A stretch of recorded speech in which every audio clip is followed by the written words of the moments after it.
Je tenais à faire un petit point sur les dissensions qu'il y a à l'intérieur de la dissidence. J'ai l'impression qu'il y a des subdivisions qui se forment de plus en plus sur des histoires de forme de la Terre, sur des histoires des medbeds, des galactiques, du fait qu'il y a de l'état profond, il n'y a plus d'état profond, mais on a des marionnettes qui sont là pour réveiller les gens. Est-ce que c'est important en fait de défendre notre paroisse, comme font certaines personnes, c'est la fin des temps, repentez-vous, etc. Est-ce que c'est important de défendre ses points de vue, ses croyances, parce qu'à chaque fois, chacun est avec ses croyances, au point d'agresser certaines personnes qui se montrent publiquement. Je trouve que c'est très courageux de leur part.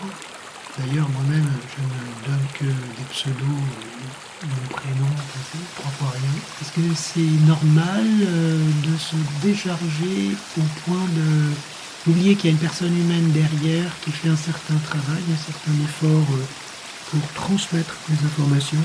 Après, qu'il y a des personnes qui cherchent à manipuler, à récupérer parfois de l'argent, on n'en sait rien. Mais qui sommes-nous pour juger?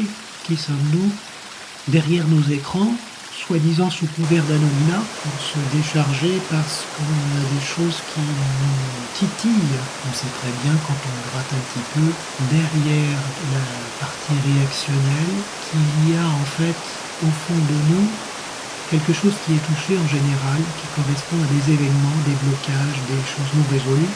Et c'est dommage de se décharger sur une personne qui en plus se montre publiquement. Il n'y a aucune raison que cette personne serve de punching ball. Cela fait le jeu quelque part de personnes qui aimeraient prendre le contrôle, je trouve. Est-ce que c'est si important, capital, d'adhérer à tous les points qu'une personne amène comme théorie? Est-ce que c'est si important d'avoir raison, entre guillemets? Je pense qu'il y a un petit peu plus important actuellement. Je souhaitais faire le point là-dessus pour que la sérénité revienne un petit peu dans nos échanges. D'ailleurs, j'apprécie beaucoup les hypnoses régressives quantiques parce que, comme on a tous des filtres personnels, on le sait, même les personnes qui font des tirages, par exemple, de cartes, ont leur propre filtre personnel. Et quand on fait une hypnose régressive quantique particulièrement, on essaye d'éliminer cet effet de bord du filtre personnel en faisant une enquête à plusieurs, en recoupant, en essayant de voir la chose sous différents angles. Je trouve que ces enquêtes sont d'ailleurs très intéressantes, mais elles ne sont pas la panacée pour autant. Et d'ailleurs, les bons hypnothérapeutes le disent toujours. Gardez votre discernement, gardez votre propre ressenti. Ce sont que des éléments partagés. Parce qu'on est en cours d'éveil, on est en cours de révélation.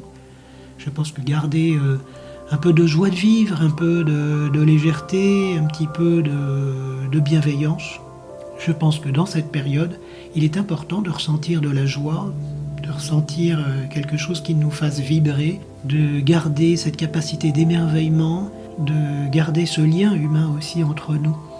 Donc voilà, je souhaite à toutes et tous d'être heureux, tout simplement. À très bientôt. Et d'ailleurs, peut-être qu'on peut transmettre d'une façon sonore les choses, un peu comme ça, ou comme ça.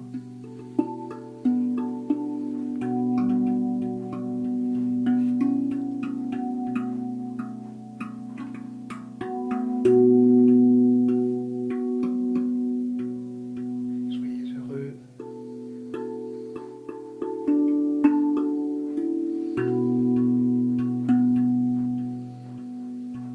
Tout va se décanter.